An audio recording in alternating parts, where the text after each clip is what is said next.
Bismillahirrahmanirrahim.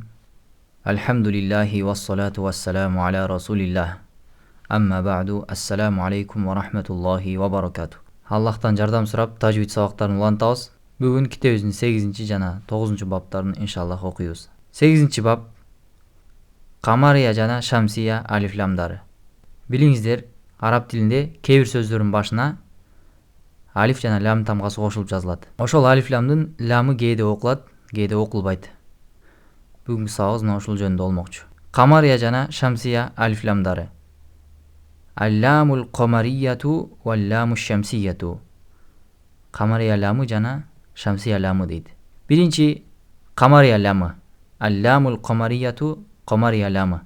Эрежеси камария алифламдын эрежеси экен. Сүкүндүү алифламдан кийин камария тамгалары деп аталган 14 тамганын бирөөсү келгенде лам окулат. Эскертүү камария тамгаларына жолукканда ламга сүкүн коюлат. Түшүндүрүп айтканда туугандар, алифламдан кийин камария тамгалары болгон 14 тамганын бири келсе, алифламдын ламына сүкүн коюлуп окулат. Ал деп. Камария тамгалары 14-тө ибги хаджака ва хоф акимаху деген сүйлөмдө камтылган 14 тамга. Чачыратып айтсак, алиф, бул алиф хамза деп айтылат. Себеби алиф аракеттүү болушу мүмкүн эмес араб тилинде. Эгер аракеттүү болсо ал алиф эмес хамза деп айтылат. Хамза, ба, гайн, ха, жим, каф, вау, ха, фа, айн, каф, я, мим, ха. Алифламдан кийин ушу 14 тамганын бири келсе эмне кылат экенбиз? Ал деп ламын сүкүндүү кылып окуйбуз. Мисалдары: Хамзанын мисалы ал-аувал. Ал-аувал. Банын мисалы ал-бир. Ал-бир. Аббир деп эки ба кылбайбыз. Куранда белгиси бар туугандар, ламдын үстүнө сүкүн коюлат, айтылды. Гойнун мисалы ал-гони. Ал-гони. Аг-гони эмес, ал-гони. Ханын мисалы Ал-Хаким. Джиндин мисалы Ал-Джанна. Кафтын мисалы Ал-Кабир. Ваудун мисалы Ал-Вадуд. Хонун мисалы Ал-Хабир. Фанын мисалы Ал-Фаттах. Ал-Фаттах. Айнын мисалы Ал-Алим. Кофтун мисалы Ал-Койюм. Янын мисалы Ал-Якин. Ал-Якин. Мимдин мисалы Ал-Малик. Ал-Малик. Ханын мисалы Ал-Хади. Ал-Хади. Мына ушул камария тамгалары алифламдан келсе эмне болот экен? Ал деп ламына сүкүн коюп окуйбуз. Ал эми алифи десек, ушул сөздөн баштасак а деп баштайбыз. Ал. Эгер улап кетсек алиф окулбайт. Алдыңкы тамганын аракетинен эле ламга өтүп кетебиз. Экинчи Шамсия алифламы. Алламу шамсияту Шамсия ламы.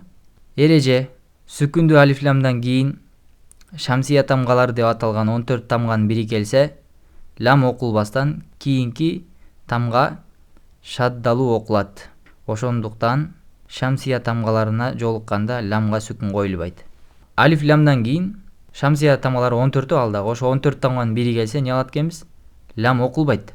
Ошо кийинки ламдан кийинки Шамсия тамгасына таштит коюлуп окулат. Азыр мисалдан түшүнөсүздөр. Шамсия тамгалары бул бейттин башкы тамгалары болуп саналат. Бейт дегени ыр-сап дегени. Шамсия тамгалары бул ыр-саптын башкы тамгалары болуп саналат. Тиби сумма сил рухман тафуз диф за ниам. Рухман бул жерде ри эмес, рихман эмес, рухман. Тиб сумма сил рухман тафуз диф за ниам. Да суа воннин зур шарифан лил каром. Ар бир сөздүн башындагы тамгалар. Мисал, тиб деген сөздүн то тамгасы, сумман са тамгасы, рухман деген сөздүн ро тамгасы, тафуз дегенин та тамгасы. Мына ошо ар бир сөздүн башындагы тамгалар Шамсия тамгалары деп жатат. Чачыратып айтсак, то, са, сод, ro, ta, dod, zal, nun, dal, sin, za, zay, shin, lam. Mына alif lamdan кийин ушу 14 тамганын бири келсе, alif lamдын lamı окулбайт. Ушу 14 тамгага таштит коюлуп ошого өтүп кетебиз. Мисалы, тоонун мисалы ат-ториq. Ал-ториq эмес, бул жерде экен ат-ториq. Куранда белгиси lamга эч кандай эч нерсе коюлбайт, кийинки тамгага таштит коюлат. Санын мисалы ас-саваб. Ал эмес, ас-саваб. Алифи десек, улап кетсек, алифи да окулбай калат. Эгер алдында сөздөн окуп келатсаңыз, алифи да lamы да окулбай калат. Мисалы ва деген сөз келсе алдында вас-саваб болуп кетет да. Мисал айтып жатабыз. Алифи да lamы да окулбай калат. Эгер ушу сөздөн баштасак, алифин а кылабыз. Соттун мисалы ас-солах. Ронун мисалы ар-роззак. Ар-роззак. Далдын мисалы ад-дин. Ад-дин. Синдин мисалы ас-сама. Ас-сама. Шиндин мисалы аш-шакур. Ал эмес, аш. Доттун мисалы ад-доллин.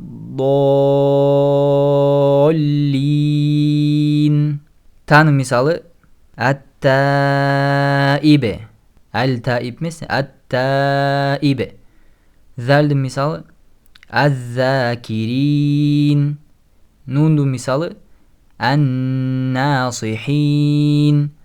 Зонун мисалы аз-золимин. Зайдын мисалы аз-зужажа. Az-зужажа. Lamдын мисалы вал-лайл. Вал-лайл. Алиф ламдан кийин дагы бир лам келип жатат. Алиф лам окулбайт, ошо кийинки ламга таштит коюлуп окулат. Вал-лайл. Демек, эреже оп-оңой гана туугандар. Бул сабакка натыйжаны чыгарбайбыз, кереги жок. Китептеги нерселер жетиштүү. Араб тилинде кээ бир сөздөргө ал кошулат башына. Ал кошулуп жазылат. Ошол алдын lamы кээде окулат, кээде окулбайт. Камария тамгалары келсе, ал деп окулат. Алиф ламдан шамсия тамгалары келсе, ошол шамсия тамгасына таштит коюлуп окулат, лам окулбайт. Аш-шамс болду. 9-бап лафзатулланын окулушу. Кээде жон, кээде ички окулуучу тамгалар 3 дегенбиз, алиф, лам, ро. Алифти айтканбыз, рону окудук, лам кээде ичке, кээде жон окулат. Негизи лам дайыма ичке окулат. Бир гана Аллах сөзүндө кээде жон, кээде ичке окулат. Биринчиси, Аллах деген сөздөн мурунку тамга фатхалуу же доммалуу болсо, лафзатулланын ламы жон окулат. Мисалы, валлох, валлох, валлах эмес да. Хуаллох, хуаллох. Алдыңкы тамгалары фатхалуу болуп жатат. Доммалуусуна карайбыз. Насруллох, насруллох, насруллах ката. Экинчи, эгерде лафзатулладан мурунку тамга касралуу болсо, лафзатулланын ламы ичке окулат. Мисалы, бисмиллах, бисмиллах ката. Ризқиллах, ризқиллах. Бул кыска сабак, ошондуктан 8-бапка кошуп жибердик. Лафзул жалаланын окулушу. Жон ичке. Аллах сөзүнүн ламы жон окулат жана ичке окулат. Качан жон окулат? Биринчи, андан алдыңкы тамга доммалуу же фатхалуу болсо. Китептеги эреже. Мисалы, Колаллох, Колаллох, Абдуллох, Абдуллох. Экинчи, андан алдыңкысы сүкүндүү болсо не кылабыз? Сүкүндүү болсо, андан алдыңкысы фатхалуу доммалуу болсо дагы деле жон окулат. Мисалы, илаллох, илаллох. Ошол сүкүнүү тамга окулбай калат туугандар. Тактап айтканда, а жана у деп созгондон кийин Аллах сөзү келип калса не кылат экенбиз? Созбостон эле ошо мат тамгалары созулган окулбай калат. Иладан кийин эле Аллах сөзүнө өтүп кетебиз. Илаллох, Qalullohum. Allahumma sözü, Allah sözü ekөө бир эле туугандар. Экөөнүн эрежеси бир эле. Allahumma дегенге болгон аягына таш типтүү мим уланган. Араб тилинде я Аллах деп айткан ордуна Allahumma деп айтылат. Эгер эй Аллах деп кайрылсаңыз, я Аллах дебестен янын ордуна Аллах сөзүнүн аягына таштит менен фатхалуу мим уланат. Allahumma ол а же у деп созгондон кийин Аллах сөзү келсе эмне кылат экенбиз? Созбостон эле Аллах сөзүнө өтүп кетебиз. Мына ушул гана. Себеби кээ бир адамдар айтат да, андан алдыңкы тамга бул жерде сүкүндүү болуп атпайбы деп. Сүкүндүү болсо алдыңкысына карайбыз, домма фатх болсо жоон окула берет. Ички окуучу абалдары андан алдыңкы тамга касралуу болсо, китептеги эреже. Мисалы бисмиллах. Экинчиси алдыңкысы сүкүндүү, андан алдыңкысы касралуу болсо. Мисалы муъжизиллах. Тактап айтканда и деп созгондон кийин я тамгасы менен Аллах сөзү келсе созбостон эле Аллах сөзүнө өтүп кетебиз да ички окулат. Муъжизиллах. Токтосок муъжизи деп токтойбуз. Негизги мат. Аллах сөзүнө өтүп кетсек муъжизиллах. Аллах сөзүнүн алдыңкы я тамгасы сүкүндүү, андан алдыңкысы касралуу ички окулат. Акыркысы үчүнчү, андан алдын танвин келсе, Аллах сөзү танвинден кийин келсе, улап кетсек да Аллах сөзү ички окулат. Мисалы кауманиллах. Кауманиллах. Ан же ин же ун танвин болсун айырмасы жок. Танвин деген ны деп айтып атпайлы аягында. Ан ин ун деп ошо нунду касралуу кылып кетебиз. Ошол кезде Аллах сөзү ички окулуп калат. Мына ушул эки бапты кайталаңыздар.